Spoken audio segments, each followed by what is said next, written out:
इतिहास में राजा तो बहुत हुए, कई साम्राज्य बने और वक्त के साथ मिट गए। लेकिन क्या कभी ऐसा हुआ है कि एक अकेला इंसान, जिसके पास ना कोई सेना थी ना कोई रियासत, सिर्फ अपने दिमाग के दम पर एक पूरे साम्राज्य को जड़ से उखाड़ फेंके और एक नए युग की शुरुआत करे? जी हाँ, ये कहानी है उसी एक इंसान की, आचार्य चाणक्य की। ये सवाल सिर्फ सुनने में बड़ा नहीं लगता, ये सच में हुआ है। और ये उस कहानी का सार है जिसकी शुरुआत एक अपमान से हुई और जिसका अंत हुआ भारत के सबसे बड़े साम्राज्यों में से एक के निर्माण के साथ। कहते हैं ना, हर बड़ी क्रांति की शुरुआत एक छोटी सी चिंगारी से होती है। चाणक्य के सफर में ये चिंगारी कोई मामूली घटना नहीं थी। ये थी अपमान की वो आग जो एक पूरे साम्राज्य को जलाकर राख करने वाली थी। चाणक्य की कहानी उनके जन्म से ही असाधारण थी। कहते हैं कि वो जन्म से ही दांतों के साथ पैदा हुए थे और ज्योतिषियों ने कहा कि ये तो सम्राट बनने का संकेत है।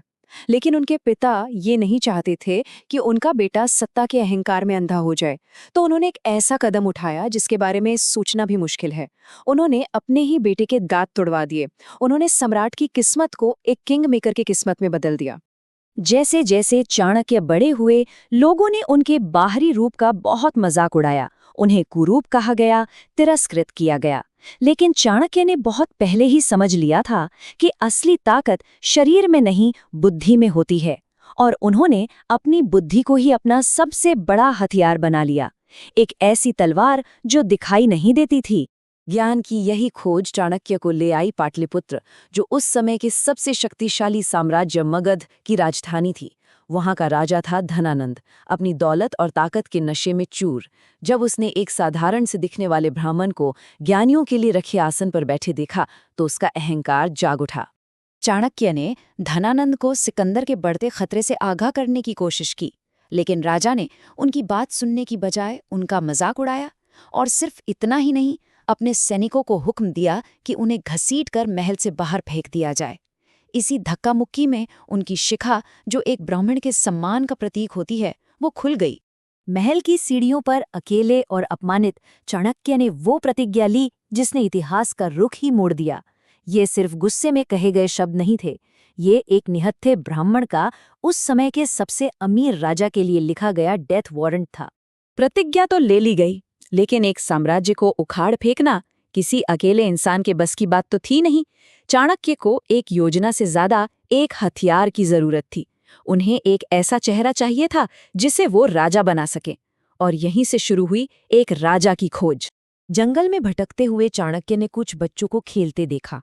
उनमें से एक लड़का जो राजा बना हुआ था, वो जिस अधिकार और निडरता से अपने दोस्तों के झगड़े सुलझा रहा था, उसे देखकर चाणक्य वहीं रुक गए। उन्हें अपना हथियार मिल चुका था। वो बालक था चंद्रगुप्त। चाणक्य चंद्रगुप्त को अपने साथ तक्षशिला ले गए, जो उस जमाने का सबसे बड़ा ज्ञान का केंद्र था। वहां उसे सिर्फ तलवार चलाना ही नहीं सिखाया गया, बल्कि दिमाग चलाना भी सिखाया गया। लेकिन ट्रेनिंग का सबसे असाधारण हिस्सा था ये। जरा सोचिए, चाणक्य चंद्रगुप्त को बचपन से ही खाने में जहर की बहुत छोटी मात्रा देते थे, ताकि बड़ा होकर उस पर किसी जहर का असर ही न हो। वो एक सम्राट को हर खतरे के लिए तैयार कर रहे थे। चाणक्य की नज़र तो मगध पर थी, लेकिन इससे पहले कि वो अपनी योजना पर काम करते, भारत की सीमाओं पर एक बहुत बड़ा तूफान आ धमका। ये तूफान था दुनिया का विजेता सिकंदर, जो पूरी दुनिया को जीतता हुआ भारत पहुंच गया था। अब यहाँ चाणक्य का असली जीनियस देखने को मिलता है। उन्होंने सिकंदर की विश्व विजेता सेना का सामना तलवार से नहीं किया, बल्कि दिमाग से किया। उन्होंने एक मनोवैज्ञानिक युद्ध छेड़ दिया। पहले तो दुश्मन के कैंप में ये अफवाहें फैलाईं कि भारत की धरती पर हमला करने वालों पर देवताओं का कहर टूटता है। फिर खाने पीने में धीमा जहर मिलाया और डर का ऐसा माहौल बनाया कि सिकंदर के सैनिक अदृश्य शक्तियों से ही डर गए। और सबसे बड़ा दाव, ये खबर फैला दी कि नदी के उस पार मगध के 6000 युद्ध हाथी इंतजार कर रहे हैं।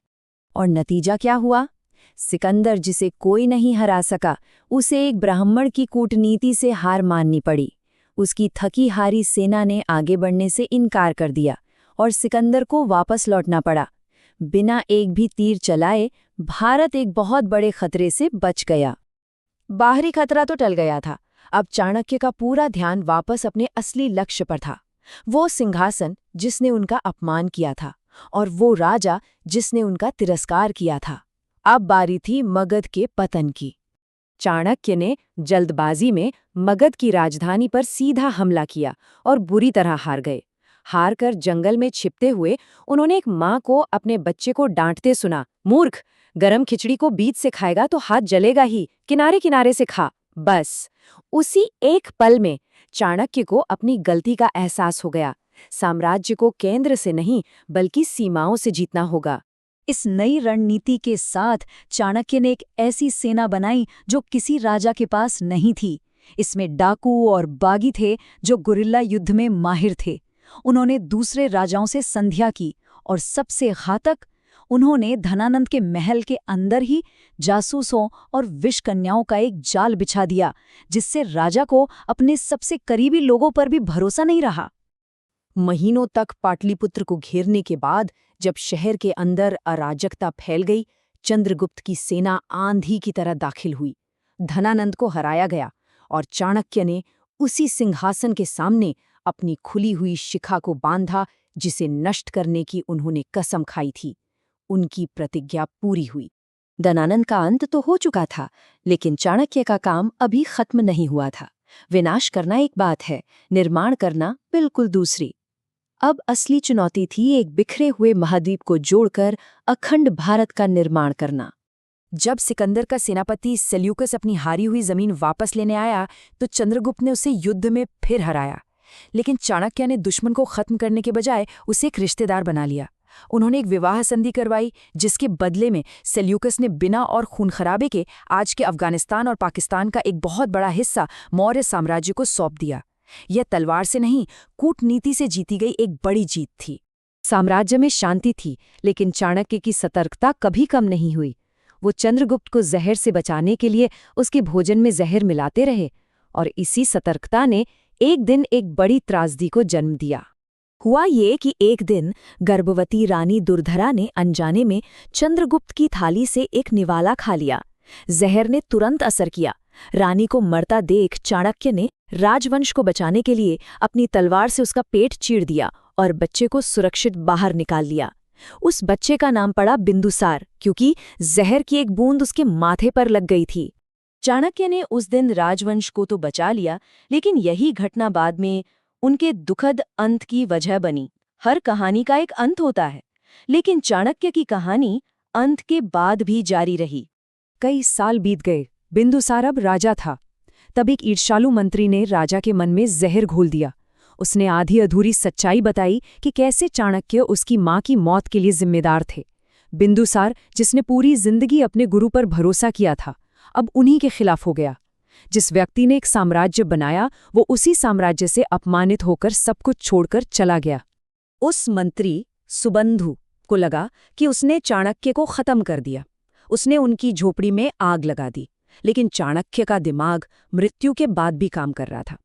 उन्होंने एक आखिरी जाल बिछाया था, एक संदूक छोड़ा जिसमें कीमती तेल होने का लालच दिया गया। जब लालची सुबंधु ने उस तेल को लगाया तो उसे पता चला कि वो तेल नहीं, एक घातक जहर था। चाणक्य ने अपनी मृत्यु के बाद भी अपना अंतिम न्याय कर दिया था। चाणक्य का शरीर तो खत्म हो गया, लेकिन उनकी विरासत अमर है। उनके ग्रंथ अर्थशास्त्र और चाणक्य नीति आज भी दुनिया भर में राजनीति, व्यापार और रणनीति की सबसे महत्वपूर्ण किताबों में से हैं। लेकिन उनकी सबसे बड़ी देन थी एक विचार, एक अखंड शक्तिशाली भारत का विचार, जिसे उन्होंने हकीकत में बदल दिया। चाणक्य की कहानी हमें एक सीधी सी बात सिखाती है, परिस्थितियां हमें जन्म दे सकती हैं, लेकिन हमारी नियति, हमारी बुद्धि और इच्छा शक्ति से लिखी जाती है। और उनकी कहानी ये सवाल हमेशा के लिए छोड़ जाती है, क्या हम सिर्फ इतिहास का हिस्सा है, या इतिहास को बनाने की ताकत हमारे अंदर भी मौजूद है।